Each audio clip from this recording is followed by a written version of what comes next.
Klabu ya Young African tayari imeshamtambulisha kocha wao mpya ambaye atakuja kuhudumu kwenye kikosi cha Young African kwa mkataba wa mwaka mmoja kuelekea msimu unaofuata 2026-2027. Sasa hapa tunaenda kuangalia CV za kocha huyo wa Young African. Je, ana CV gani katika soka la Afrika? Tunaenda kutazama hapa Tubone Media. Watu wengi walikuwa hawajui CV za kocha huyu, lakini hapa tunaenda kuzichambua. Hivyo basi kanasi mwanzo mpaka mwisho, lakini pia wewe kama ni mgeni na ni mara yako ya kwanza unatuangalia, hakikisha umesubscribe na kubonyeza alama ya kengele. Kwa kufanya hivyo utakuwa umejiunga na familia hii ya michezo na burudani. Sasa bila kupoteza muda, twende tukatazame. Yanga wametambulisha kocha mpya Mark Burn ambaye mwenye umri wa miaka 55, raia wa Afrika Kusini akitokea Golden Arrows ya huko Afrika ya Kusini. Sasa hapa tunaenda kuangalia moja kati ya timu ambazo amepita.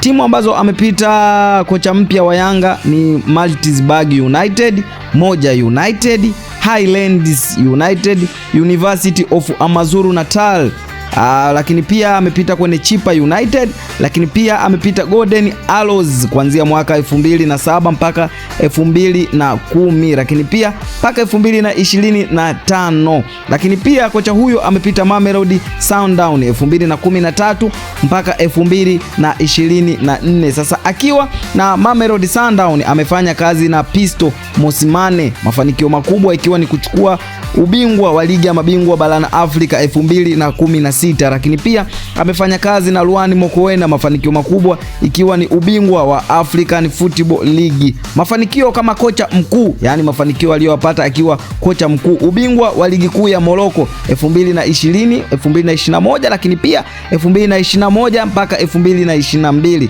kombe la MTN 2009, 2021. Kombe hili ni maarufu sana kule Afrika ya Kusini, lakini pia kombe la Nedbank Cup 2021, 2022. Sasa hizi ndizo CV za kocha mpya ambaye anatua kwenye kikosi cha Young African. Sasa kwa hizi CV bwana, tujiandae, kocha wa makombe ametua kwenye klabu ya Young African. Sasa je, nini kitafuata pale Young African? Kocha huyo nani atamsajili? Tunakuletea hapa Tubone Media. Sasa ili usipitwe na taarifa hizi, hakikisha umesubscribe na kubonyeza alama ya kengele. Hii ni Tubone Media, hadi wakati mwingine, bye bye.